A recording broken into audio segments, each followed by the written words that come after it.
Twip. Bonjour et bienvenue sur Adricoscope, la chaîne faite avec le cœur et tournée avec les pieds. C'est un plaisir de vous retrouver pour cette nouvelle vidéo.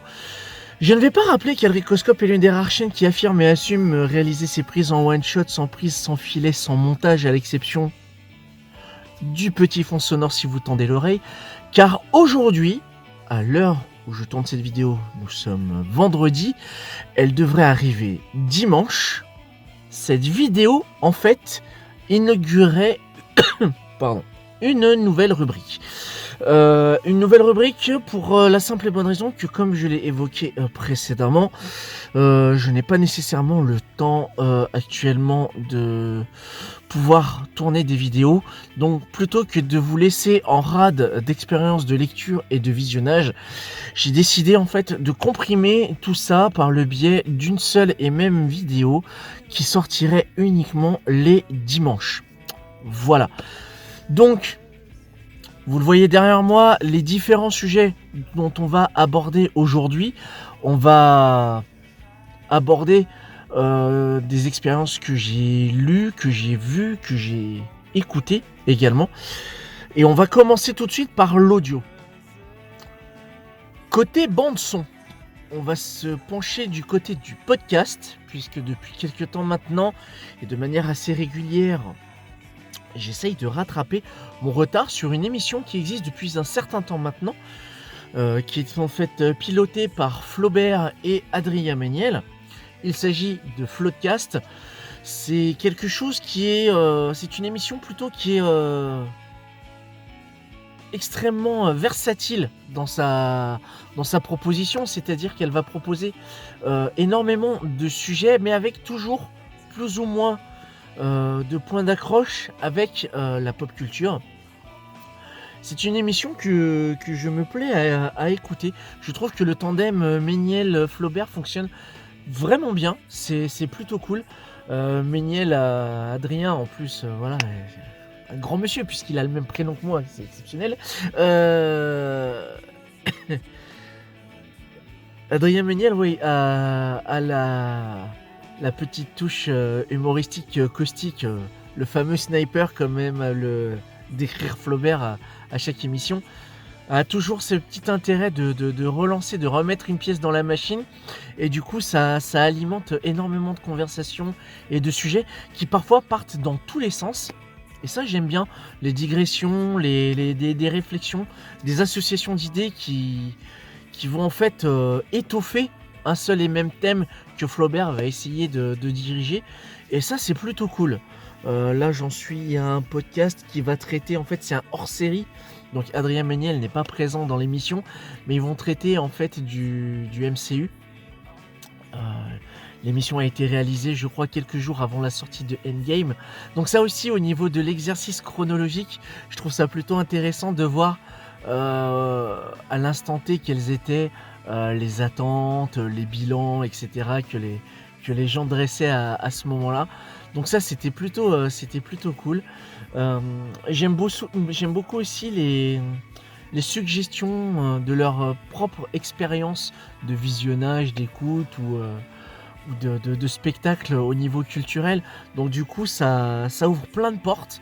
Et du coup, je me suis intéressé à pas mal de petites recommandations à droite à gauche au fil des émissions.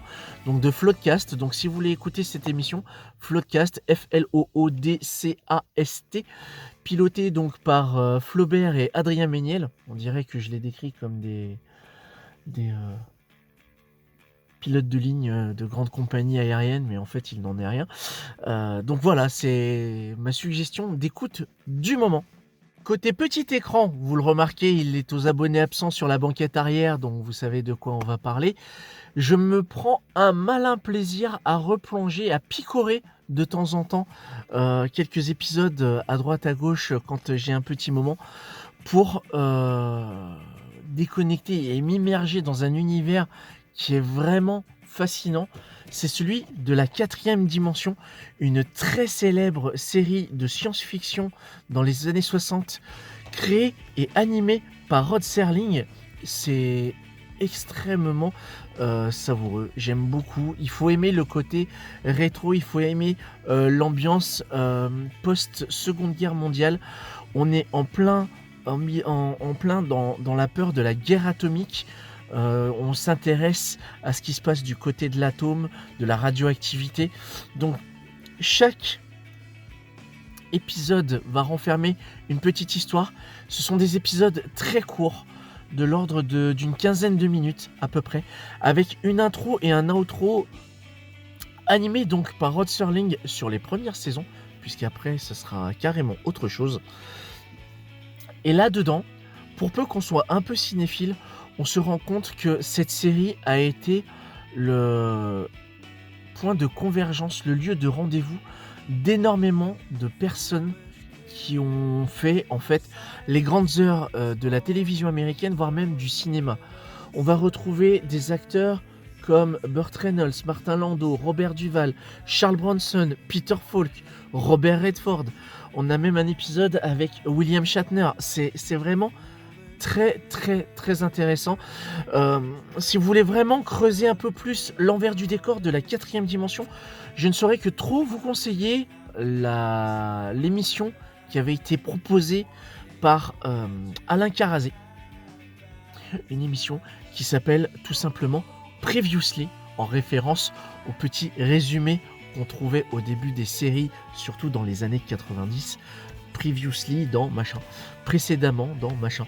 Et donc il a créé, il a réalisé un épisode, je crois pas que ce soit un épisode double, je crois que c'est un gros morceau, un gros épisode sur la 4e dimension. Je mettrai le lien en description de cette vidéo.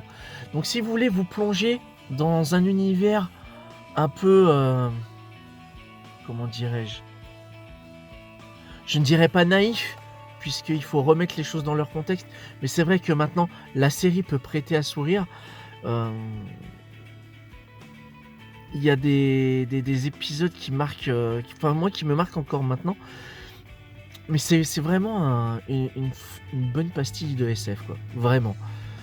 J'ai un épisode où c'est Christopher Lee, excusez du peu, donc le comte Dracula, Saruman ou le comte Doku, hein, pour les plus jeunes, qui en fait va jouer un agent en pleine Seconde Guerre mondiale et qui va simplement en traversant une porte va se retrouver propulsé en pleine guerre, en plein au front, quoi, complètement, et il n'arrive pas à comprendre comment il peut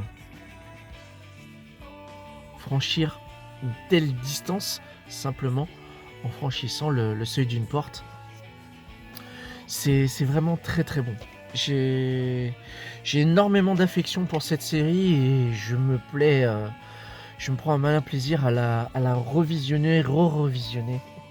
Du côté de mes expériences de lecture et plus précisément du comics, je me suis pris une petite claque, une petite pépite, un petit bonbon sucré que j'ai pris plaisir à déguster, puisqu'il s'agit en fait de la création d'une série initiée, dessinée et scénarisée par Chris et Laura Samney.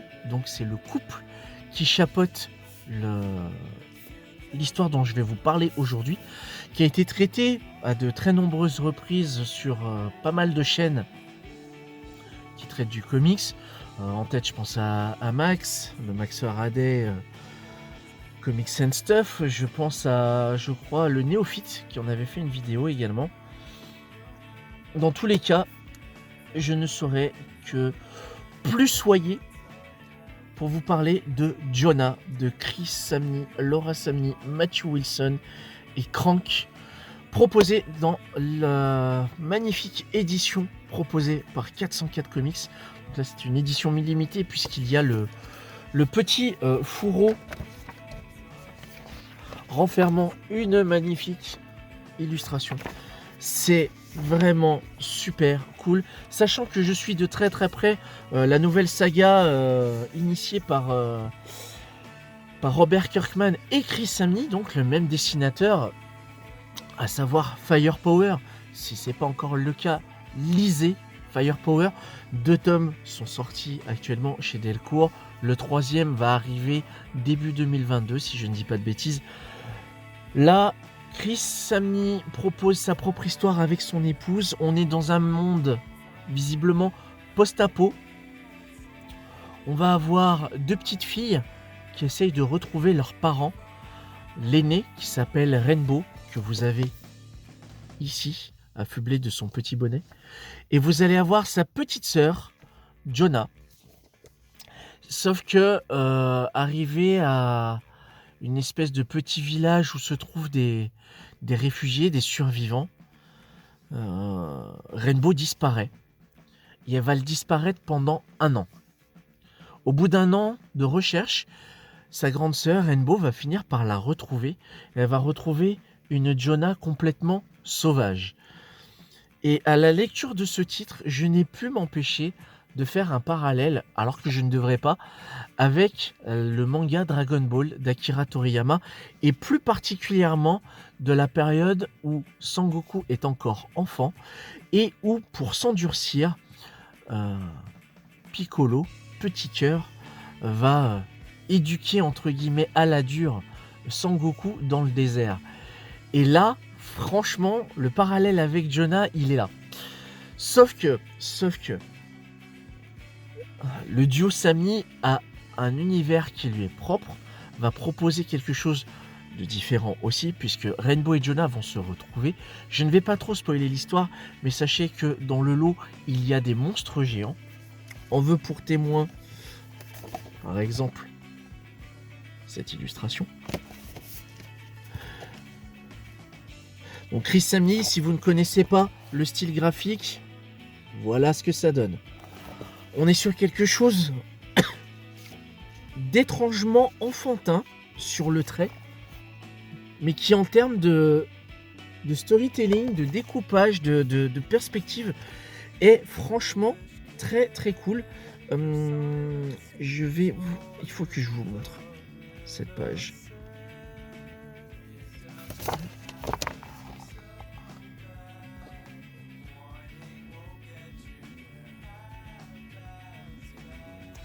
Alors j'aime bien la traduction, ils ont traduit pas possible, tout attaché. Je pense en référence au mot d'origine qui devait être Unpossible, puisque le titre original de Jonah c'est Jonah and the Unpossible Monster, sauf que c'est Impossible, un peu comme Inglorious Bastard.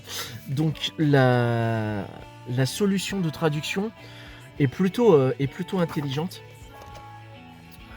Et voilà ce qu'on trouve.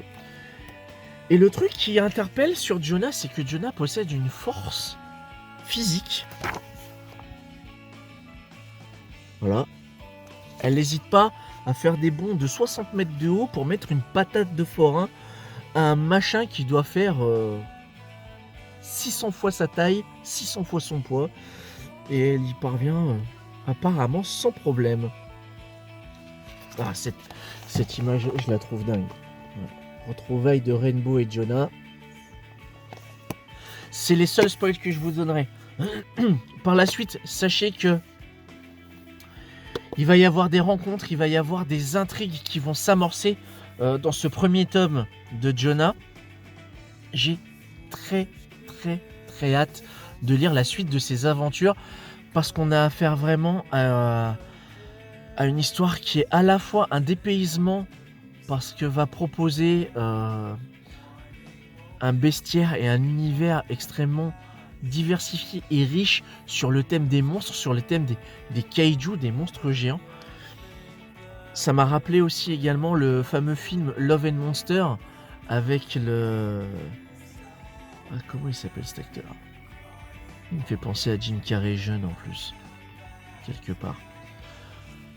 Qui est plutôt cool, qui est trouvable sur Netflix. Et c'est franchement du bon. À un moment où je commence vraiment à saturer de l'univers des super-héros, Chris Samnee, Laura Samnee ont fait un super taf sur cette série.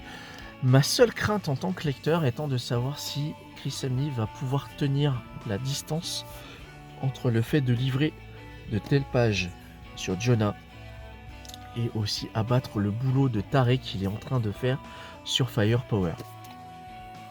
Autre expérience de lecture, cette fois du côté du soleil levant.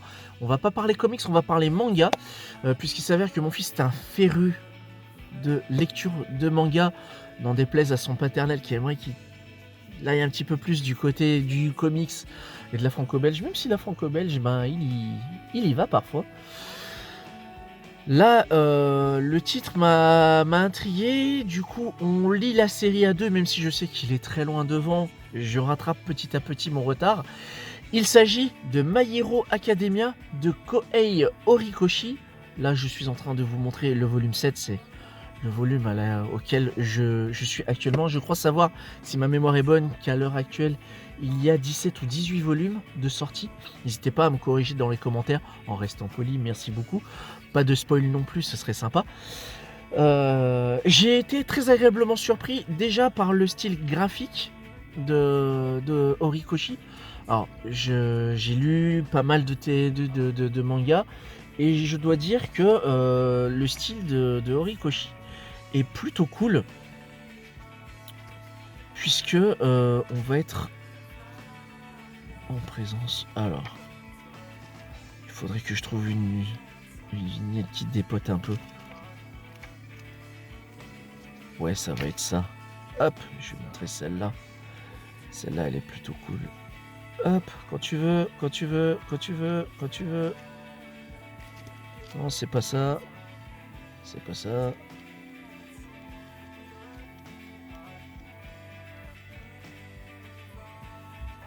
Voilà.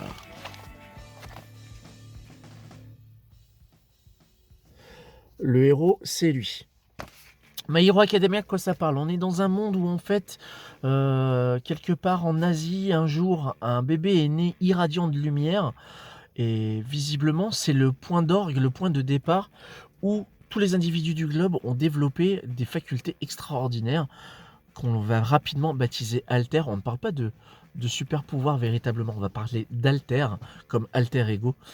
Et plus de la très grande majorité des humains vont développer des alters. Il y a des humains qui n'en développent pas, mais généralement par concordance génétique, j'ai envie de dire, il va y avoir des enfants qui vont naître de personnes ayant des alters. On va avoir soit des pouvoirs combinés du père et de la mère, soit uniquement d'un des deux parents. Le problème pour Izuku Midoriya, c'est le nom du héros de cette histoire, il n'a pas d'alter, mais il veut plus que tout devenir un super-héros. Et il a une véritable adoration, il vénère le personnage de All Might. All Might qui est donc le super-héros le plus populaire et le plus fort visiblement qui puisse exister dans cet univers. All Might que je vais qui se traduit par tout puissant, que je voudrais pouvoir vous montrer sans montrer sa véritable apparence, parce que quand il n'a pas de pouvoir, on a l'impression d'avoir un squelette en face de soi. Donc All Might, c'est lui, et quand il n'est pas en présence de son alter, eh bien en fait, comment dire, il est un peu tout gringalet. Izuku Midoriya donc est un jeune homme qui est sans super pouvoir et malgré tout veut quand même devenir un super héros. Et un jour, il va croiser la route de All Might. Occasion inespérée, il demande à All Might est-ce que lui peut devenir un super héros.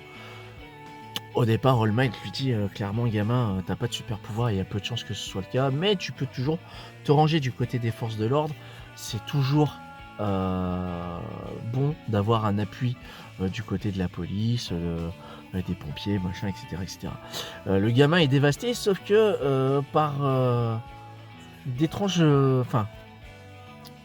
par un heureux hasard pour Izuku, All Might va se rendre compte du caractère véritablement héroïque du gamin. Le gamin va se jeter tête baissée dans une situation suicidaire, véritablement, mais qui va permettre à All Might de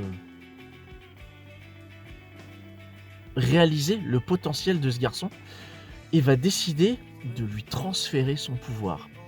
Il y a un pacte secret qui s'articule entre les deux, et à partir de là, tout va s'enchaîner pour Izuku.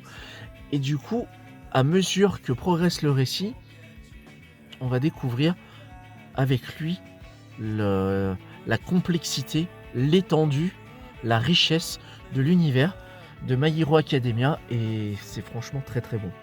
Je suis très agréablement surpris, je vois que ça fonctionne parfaitement sur moi. J'ai quelques réticences sur le design ou l'utilisation de certains personnages.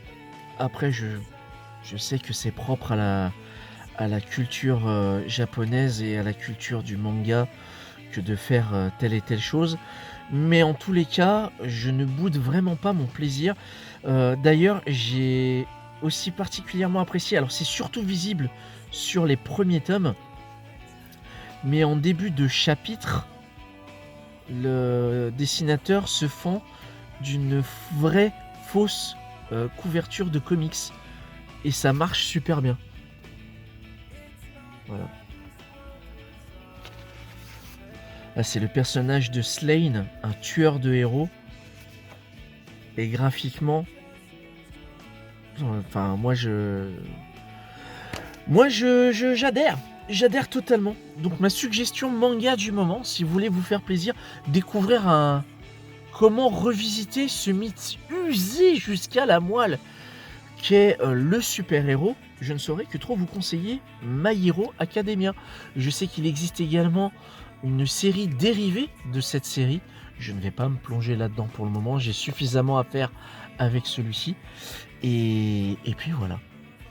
Dernière expérience de visionnage et non des moindres, puisque j'ai eu le plaisir enfin d'aller au cinéma et j'ai pu prendre une bonne claque avec la dernière livraison cinématographique de Denis Villeneuve, réalisateur de Prisoners, de Blade 2049. Je veux bien évidemment parler de Dune, œuvre fondatrice, œuvre pilier de la littérature de science-fiction. Et c'était un pari extrêmement risqué que de parvenir à adapter cet univers incroyablement riche et complexe de l'œuvre de Frank Herbert au cinéma. Et j'ai eu un double effet qui se coule sur ce film, à savoir que quand on s'est présenté, mon épouse et moi-même, pour la projection du film, on a eu l'agréable surprise de savoir que la projection était en VO et non en VF, et que surtout, le film, c'est pas un seul film Dune, c'est une première partie. Alors est-ce que ça va être en 2 parties ou en 3 parties, je ne sais pas, et je ne veux pas le savoir, donc merci de vous modérer vous-même en commentaire à ce sujet. Mais qu'est-ce que j'ai aimé! La direction artistique est folle, les accessoires, les vêtements sont dingues. Quand on voit le résultat à l'écran, la suspension d'incrédulité fonctionne direct. C'est super bien. Et c'est surtout extrêmement audacieux de la part de Villeneuve d'avoir réussi à la fois à reprendre des petits morceaux de la version proposée par David Lynch au début des années 80, si je ne dis pas de bêtises. Je sais plus si c'est 79 ou 82 Dune, ou 83. J'essaie de me rappeler de mémoire, hein. Je sais qu'après derrière Wikipédia, patati patata, mais oui, je dis patati patata, je suis vieux. Mais en tous les cas, Dune fonctionne superbement bien.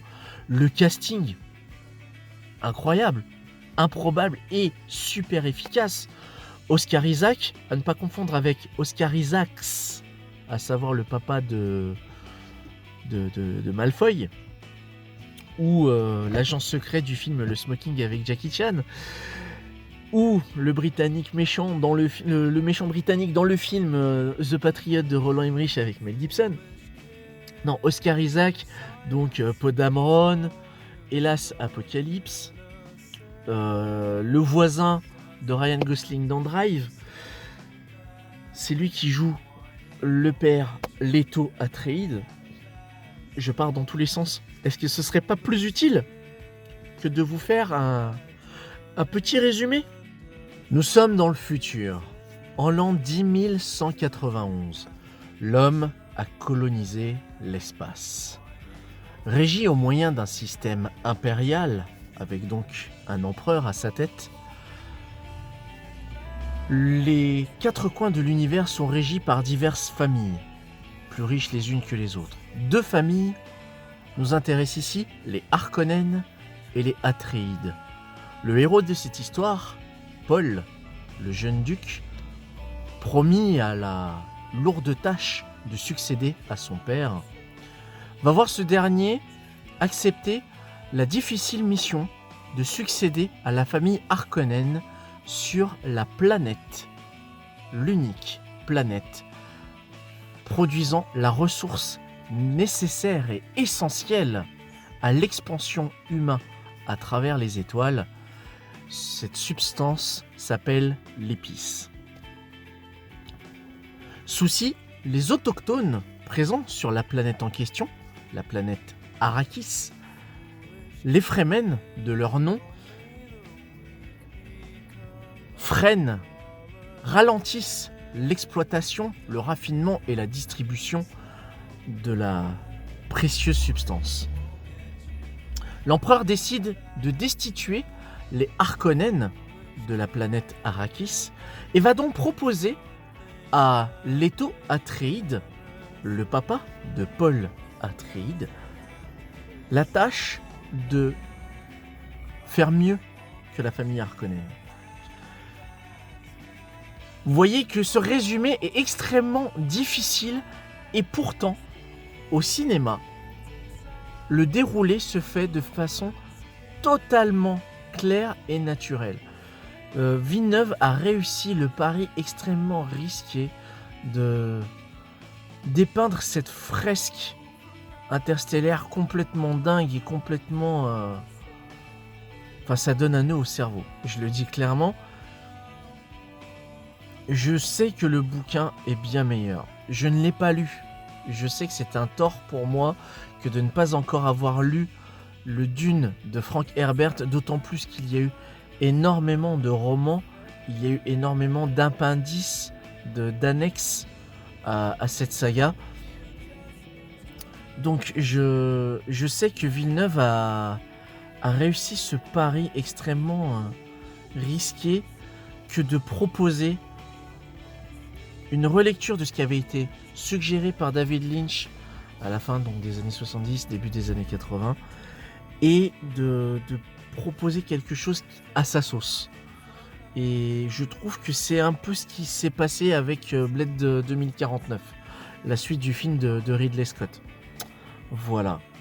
Donc, je ne saurais que trop vous conseiller le visionnage de Dune, un monument de la cinématographie science-fictionnesque. J'invente des mots, j'en ai rien à faire, je suis sur ma chaîne, je fais ce que je veux. Mais en tous les cas, pour moi, en termes d'expérience de visionnage, ça a été un pur régal. Je ne dirais pas que c'est mon nouveau Star Wars, parce qu'on ne peut pas comparer ces deux œuvres-là. Mais je dois bien avouer que la sortie de ce film en 2021 va poser les jalons de ce que va proposer, je pense, plus tard l'industrie cinématographique en termes d'œuvres de science-fiction pour l'avenir. Que ce soit en termes d'étalonnage, de direction artistique. J'insiste vraiment sur la direction artistique. Que ce soit les épées, que ce soit les tenues, que ce soit les boucliers, les bâtiments. J'ai trouvé ça extrêmement bien pensé. Je suis ressorti du film, je voulais piloter un ornithoptère. Je trouve ces engins absolument fabuleux. Enfin bon, bref, je vais arrêter de digresser. Cette vidéo est... cette vidéo est à présent terminée. Je savonne pour la fin, je m'en fous, je la garde.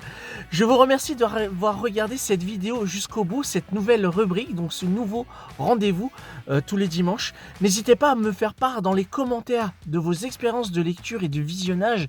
Si vous connaissiez ces œuvres-là, ce que vous en avez pensé et si oui ou non, vous voudriez que je rempile par le biais de ce nouveau format. Dans tous les cas, prenez soin de vous, plein de inquiétude et à bientôt pour une prochaine vidéo. Salut!